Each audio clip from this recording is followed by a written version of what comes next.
Welcome to today's video where I will be talking about what type of IT projects are managed by IT project managers.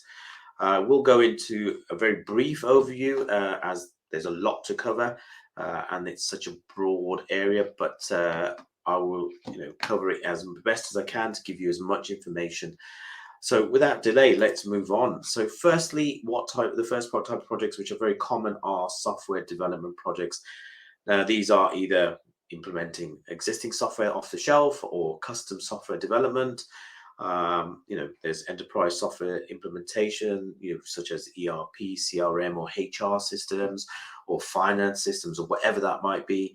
And that also includes web and mobile applications across the board. So there's multiple elements to software development, and it's a huge industry. And I've only just touched the tip of the iceberg there. Next is infrastructure projects. Now, this is more physical infrastructure, i.e. putting physical devices in. So there are network infrastructure upgrades. So like, where you're upgrading your network topology, you're upgrading your switches, your routers, your Wi-Fi, whatever that might be, which is physical infrastructure. That could be laptops as well.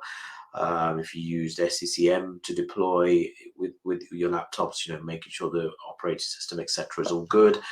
You've also got data center migrations, moving your physical kit. Now, this happens a lot less now. Used to happen a lot more, but you still get a lot of relocation of data centers, i.e. moving the cabinets, power, infrastructure, making sure you've got, resilience, all those things put in. And then you've got now cloud adaptation and migration. Now, there's a lot of cloud and migration going on, especially within Azure. You've got AWS, which are all big cloud providers, and you've got Oracle and a few other smaller ones which are out there, but they're all, doing migrations into the cloud. A lot of customers are going that way of moving their data into the cloud and having somebody else manage their data centers. And also telephony infrastructure, picking up the phone, less and less now. There was like the physical telephony, but then you've now got collaboration tools, Teams, which you could class as software. But again, physical telephony is required in call centers, etc. So actually putting physical phones down or call center technology to support environments. Next is system upgrades and integration. So this is where you have existing IT infrastructure in, and you need to put in either an upgrade, i.e. Windows is very common for that, with Evergreen and a few others. You could have those upgrades, or where there's a physical software upgrade, or actual, you've got operating system upgrades, you've got legacy system migrations, you're moving from one system to another. So i.e. finance systems, you are upgrading your CRM. There's HR systems, which I've done in the past, where you move from an existing HR system and you're migrating over. So that's quite immense amount of work, a lot of detail that goes into that. But again, IT system upgrades and integration are quite complicated, but with a good understanding and a base understanding, those are real good. And I personally like those. They're really quite interesting. Another area that is common for IT projects is cybersecurity and data protection projects. Now, cybersecurity is a big thing at the moment. A lot of businesses are being hacked. There's lots of intrusions going on, etc. So making sure that that your environment is secure, your web pages, your network, your telephony environment, your data centers, whatever that, your software is secure, so it can, you're not losing customer data, etc. are massive elements, and it's huge.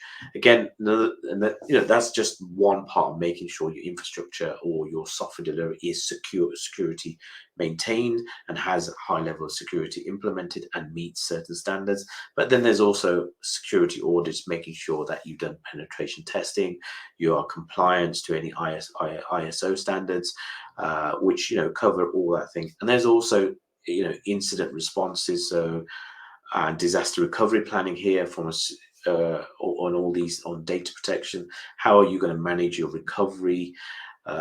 If you lost all your data for a server went down in your cloud or wherever it is, or your on-site thing is, how is that going to help? how are you going to recover that? So there's data recovery projects. There's a whole raft of things, and there's loads of compliance when it comes to data protection projects as well. I.e., GDPR is a big one. You're making sure that your data is all compliant to European legislation, UK Data Protection Act. There's a huge amount of things that you need to do, but it's so varied, and when it comes to cybersecurity and data protection, there's huge elements that can be covered there. And another one, just to summarize, really is IT infrastructure and service management. Now, when I say IT infrastructure, it's more related to the service management side of things. Your IT service desk, for example, you implement your ITIL standards, which is Information Technology Infrastructure Library. There's IT asset management, for an example, that you put in to maintain your assets and your licensing, etc. So these are all elements that could encompass IT. So in summary, I've only touched the tip of the iceberg when it comes to the type of IT projects that IT PMs get involved with.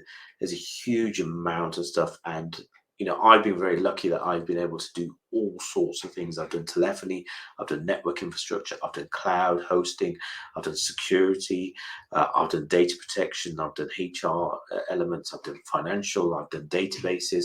So it's so varied, but it's really, one of the key things is, if you have a base understanding within IT, you can do any one of these projects. It does require a little bit of experience. It does require that you tap into the people around you. But overall, as an IT PM, the variety of work you can do is massive. It's huge. And in my opinion, I quite enjoy it because it keeps you fresh and keeps you constantly looking at new technologies and how you implement it. And the prime example is we're currently working on is AI and how that's going to make our work patterns more efficient, and how we're going to manage that from a security perspective, so that data protection, all those things come in. But in summary, IT is such a varied area, but has a huge potential and a massive learning curve for anybody who wants to break into that area. Thank you for listening.